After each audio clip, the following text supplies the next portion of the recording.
It is 6 o'clock on a Saturday evening. Your backyard smells like post oak smoke. The neighbors have been drifting toward the fence all afternoon, and you are standing at the cutting board with a brisket you have babied since 3 in the morning. You slice into it. The bark looks right. The smoke ring is there. And then somebody takes a bite, smiles polite, and reaches for the sauce bottle. Because the meat itself tastes flat, dry through the flat, and somehow bland all the way through. Even though you bought the fancy rub with the long horn on the label, you have tried injections, you have tried marinades. You have told yourself the answer is a more expensive brisket. At least, that is what everybody around you keeps saying. The real fix costs about 50 cents. It comes out of a box that is probably sitting in your pantry right now, and the work happens the night before while you are asleep. Stay with me all the way to the end, because the reason it has to be kosher salt and it has to go on the night before comes down to one specific thing that salt does in your refrigerator around hour 8. Nobody ever explains it, and it is the whole difference between a brisket that eats juicy and a brisket that eats like pot roast. I'm Travis Kolbe, but everybody's called me Tiny since the 7th grade, and I've been growing into the joke ever since. I'm third generation Caldwell County, Texas, just down the road from Lockhart. My grandpa ran Kolbe's meat market in our town and smoked briskets out back the old German way. Salt, pepper, post oak, and patience. I grew up between his smoker and my daddy's saddle bench, and I've been feeding folks off my own pit for better than 30 years. Now, about that dry brisket. When a cook goes sideways, the first thing a fella does is blame the meat. It was a cheap brisket. It was choice, grade instead of prime. Should have spent $30 a pound on the fancy stuff. And the second thing he does is drive to the store and buy something. A new rub, an injector kit, a bottle of something the color of a hunting vest. I understand it because that shelf at the store is 8 feet of promises, and every bottle on it is telling you that flavor is a thing you purchase. But here's the detail that everyone missed. My grandpa sold smoked brisket over the counter of that meat market for decades.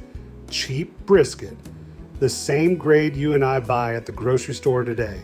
And grown men would drive from 2 counties over for it.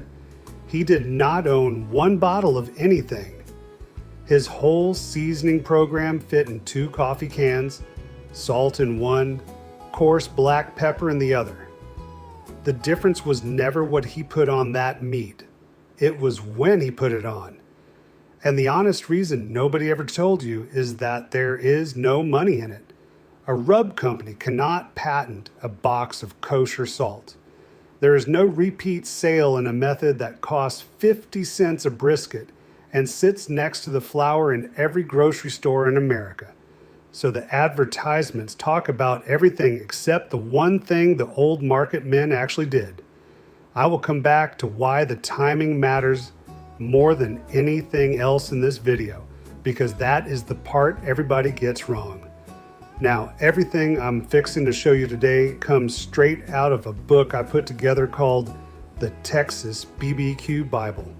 It's 101 pit-tested secrets from 3 generations of Caldwell County meat market smoking, written out plain for the backyard cook so you never ruin another brisket as long as you live. This salt method has its own page in there, and so does everything around it. Picking your brisket, trimming it, reading your smoke, writing out the stall, the wrap, the rest, and the slice. And it don't care what you cook on, offset, kettle, or pellet. The book works the same because the fire's the fire. It's $17 right now, marked down from $47. And the way I figure it, one saved $80 brisket pays for that book 4 times over the very first weekend you use it. Now go ahead and grab your phone and open up your camera, the same one you use to take pictures. Point it at that square code on your screen and hold it steady for a second. A little link will pop up, give it a tap, and it will take you straight to the book. And if you are watching on your phone right now, The link is waiting for you right down below in the description. Take your time, there is no rush at all. I'll wait right here. Alright, so here's where things get practical. Let's go buy some salt. Walk down the baking aisle at your grocery store and you'll find two very different animals sitting on that shelf. The little round canister of table salt, ground fine as beach sand, with iodine and anti-caking powder mixed in. And the big box of coarse kosher salt, flakes you can actually see, nothing in it but salt. You want the big box. It runs about $3, and the amount you'll use on a whole packer brisket comes to maybe 50 cents. And no, I'm not making that up. 50 cents is the entire cost of this method. The flake size is the reason it works in your hand. You can pinch it, you can see exactly where it landed on the meat, and it doesn't vanish into the wet surface the second it touches. Table salt disappears on contact, and you'll dump on twice what you meant to before you can see any of it. The iodine in table salt also carries a faint metal taste, and on a 12-hour cook, faint tastes have 12 hours to grow. Now the amount, and I want you to hear this twice. Half a teaspoon of coarse kosher salt per pound of meat.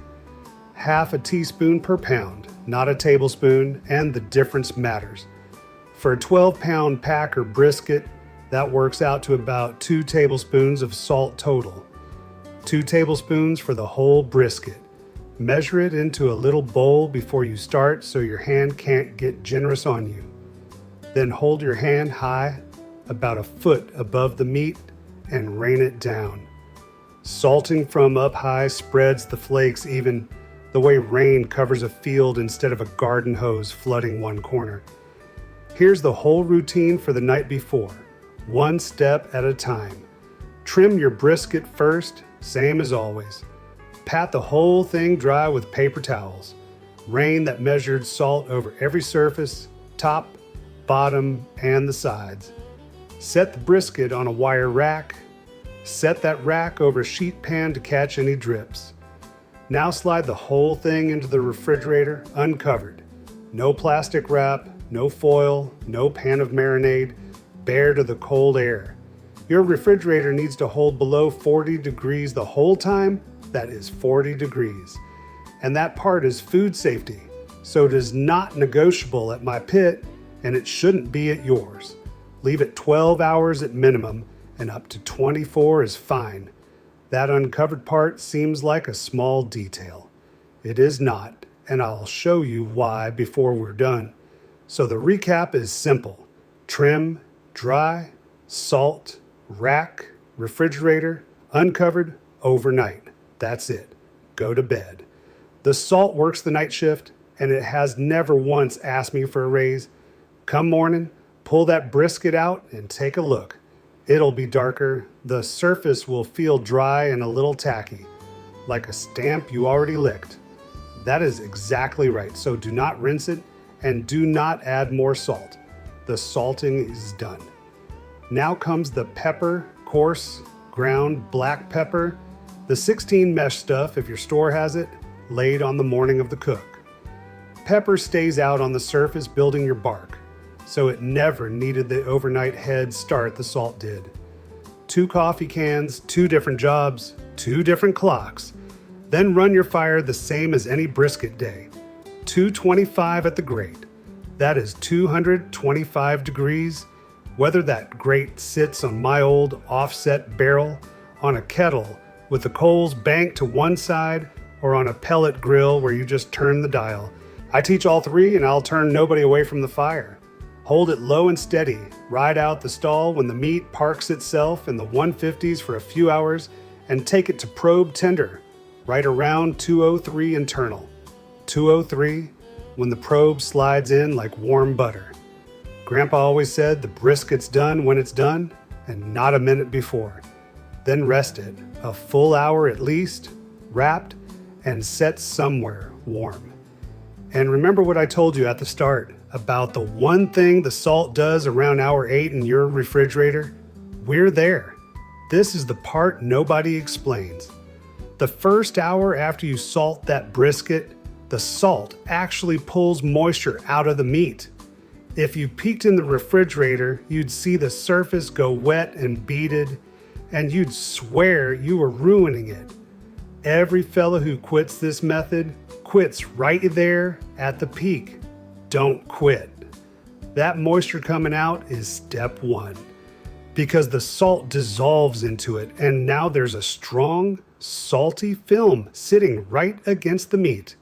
And then the whole process turns around and heads back the way it came.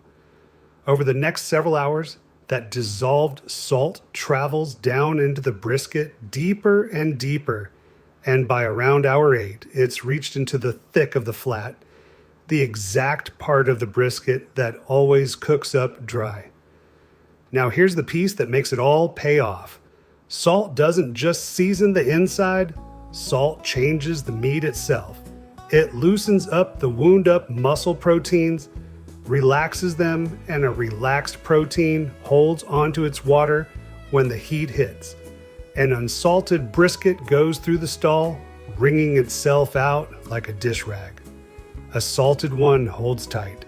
Same fire, same hours. And one comes out juicy where the other came out like pot roast. Meanwhile, that uncovered refrigerator air spent all night drying the outside surface, and a dry surface is exactly what smoke and pepper grab onto, so your bark sets darker and cleaner too. Sprinkle salt on at the pit 30 minutes before the cook, and none of that has time to happen. You seasoned the outside of the meat and called it a day. And this right here is why a $60 choice in brisket off this method eats like the $30 a pound stuff. The expensive meat is buying marbling, and marbling is really just moisture insurance. The salt buys you the insurance for 50 cents. The great old Texas joints have run on exactly this their whole lives. They're not hiding it from you. There was just never anybody who could make a dime advertising it. The smoke ring don't lie, and neither does the salt. And that right there is meat market knowledge my grandpa handed me for free.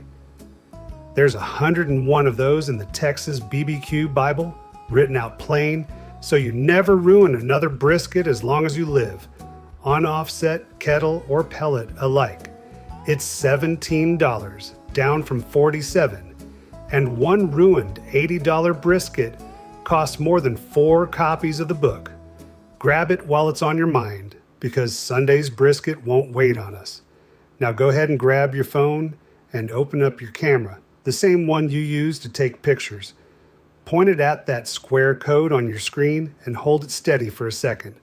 A little link will pop up, give it a tap, and it will take you straight to the book. And if you are watching on your phone right now, the link is waiting for you right down below in the description. Take your time. There is no rush at all. I'll wait right here. So tonight's homework is 1 line long. Half a teaspoon of kosher salt per pound on a rack uncovered in the refrigerator the night before you light the fire. Now tell me in the comments, what's the worst brisket disaster you ever had? Put it down below. No judgment here. I've burned enough of them to build a church with, and Jolene has eaten her share of my mistakes with a straight face. I read every single one. And next time, I'm settling the wrapping question once and for all. Butcher paper against aluminum foil, including the 1 hour of the cook where the wrong wrap will steam that beautiful bark. Clean off your brisket. Keep your fire low and your stitches tight, and I'll see y'all next time.